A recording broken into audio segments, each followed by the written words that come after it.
Kwa jina naitwa Rugambwa Joseph Banyikila, ni kamishna wa ardhi msaidizi mkoa wa Pwani. Leo hii tuko hapa katika viwanja vya Maili Moja katika kuelekea maadhimisho ya siku ya wanawake duniani. Wizara ya Ardhi, Nyumba na Maendeleo ya Makazi imeweka programu maalum kwa ajili ya kuhakikisha kwamba wanawake wanapata huduma za ardhi kwa ukaribu zaidi.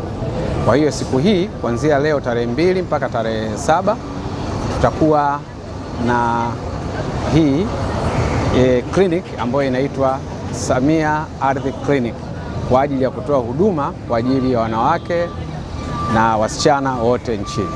Huduma zitakazotolewa hapa ni pamoja na kutoa ushauri wa kisheria kuhusu masuala mbalimbali ya ardhi, kutoa makadirio ya kodi ya pango la ardhi, kuandaa nyaraka za umiliki kwa watu ambao wameshakamilisha malipo kwa ajili ya maandalizi ya hati, lakini vile vile tutakuwa na shughuli ya kutoa majibu kwa wale ambao wana shida za upimaji, urasimishaji na mambo ya kuandaliwa michoro ya mipango miji na uthamini.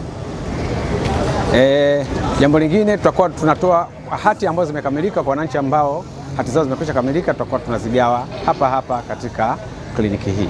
Kwa hiyo natoa wito kwa wananchi wote wa halmashauri ya manispaa ya Kibaha na halmashauri ya wilaya ya Kibaha na pia kwa halmashauri zetu zote katika mkoa wa Pwani ambapo kliniki hii inaendeshwa katika kila halmashauri kufika katika maeneo hayo kwa ajili ya kupata huduma hizi ambazo nimezitaja hapo awali. Ndugu Ahmed Shaibani Abdallah, penda kwa kliniki hii, na wale wasiofika basi wajaribu kufika, wanaweza kutatuliwa matatizo yao kama mengine atakaweza kutatuka.